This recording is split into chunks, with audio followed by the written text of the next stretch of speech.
There's another matter I'd like to talk to you about, and that's how to actually improve your performance. So all of us are kind of operating on whatever it is we're trying to accomplish at a certain level, right? And sometimes it's taken us quite a long time to get where we want to go. I mean, you know, people have these 5-year plans, and then in year 5 they find out that they still need another 5 years to complete on their 5-year plan.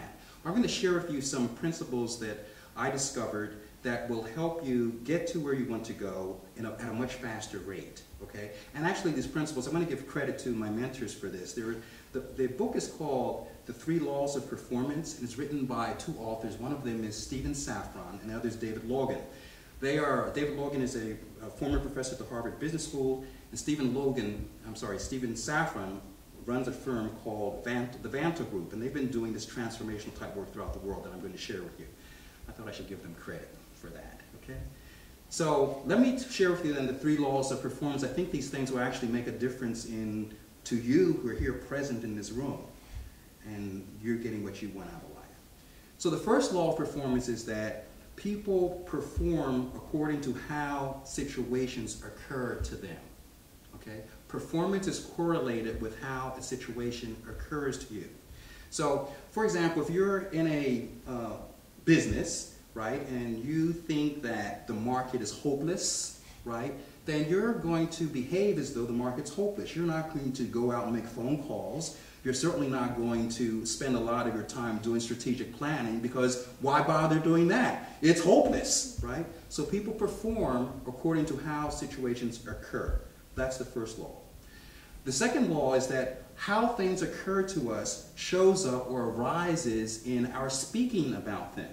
So when we are speaking about my wife, my family, my children, they don't like me, I'm not going to ever learn what I need to know, people around you respond to that in the same way. They look at you, right, and they look at your situation as something that's also hopeless. So you need to, changing your conversation, if you would, about the situation you're in creates new opportunities for that situation to be transformed and for you to be transformed in that situation, right? So that's the second law. The third law of performance is that future-based language transforms how things occur. Now this is the one that I think is really the most powerful aspect of this work.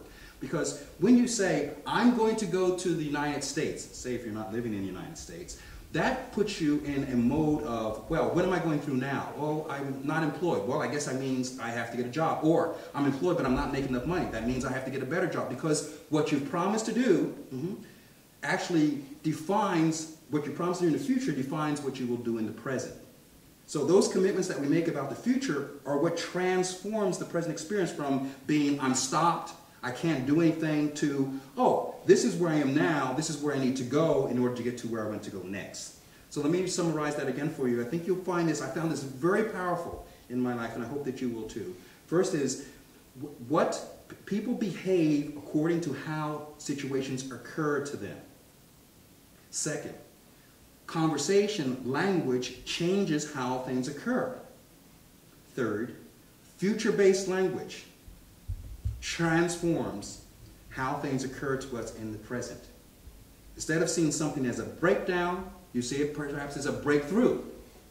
I look at myself, I'm going to give you one example. A few years ago, and it's very close now, 2006, it's not actually a long time ago in my life, I was sitting here at the University of Florida, and I'm in my office, and I'm looking at my diplomas on the wall, and gifts from students, and different things that I've accumulated, pictures from my travels, all of these things, and I'm in a depressed state. I have everything that people would say constitutes being successful, and I'm miserable. And the reason I was miserable is because the thing that I actually wanted to do in life, I wasn't doing. I was doing something else. It's kind of like being off track. It's like spinning my wheels for nothing. And I was really deeply entrenched in it because I didn't think it could be any different. I'm condemned to this. This is my life. Well, during that process, I remembered something that my mother taught me when I was a young boy. And it was a scripture. And the scripture says, I can do anything through God who strengthens me. And I read that, and I said, wait a minute. I can do anything through God who strengthens me? Well, that means that I don't have to be stuck here. There are other things that I can do with my life. I don't have to be defined as a professor at the University of Florida. using that, I stepped out of that. I started doing the things that I needed to do to actually do what I'm doing now. I went to a workshop. I took a 7-month course in how to become a public speaker. I finished that course. I applied for a job at a training company that does speaking around the country. I applied for a job. They accepted me for the job. They started flying me to different cities in the United States. Then I said, well, wait a minute. This is fun. I called up the State Department. The State Department said, well, you speak Spanish and Portuguese and French? Well, we could use you. And so as a result of that, now I do talks in Latin America. Some of you may know I'm leaving for Colombia next week to give a call for the State Department. So what I'm saying to you is simply this. How you define how a situation occurs to you can either be that you're in a slump, you're hopeless, it's not going to work out, you're condemned, you're retired, whatever age you're retired at, you'll never achieve your goal. Or you can say, oh, I'm here. What is my dream? What does the dream require? What steps am I needing to take towards realizing that dream? And then make those steps.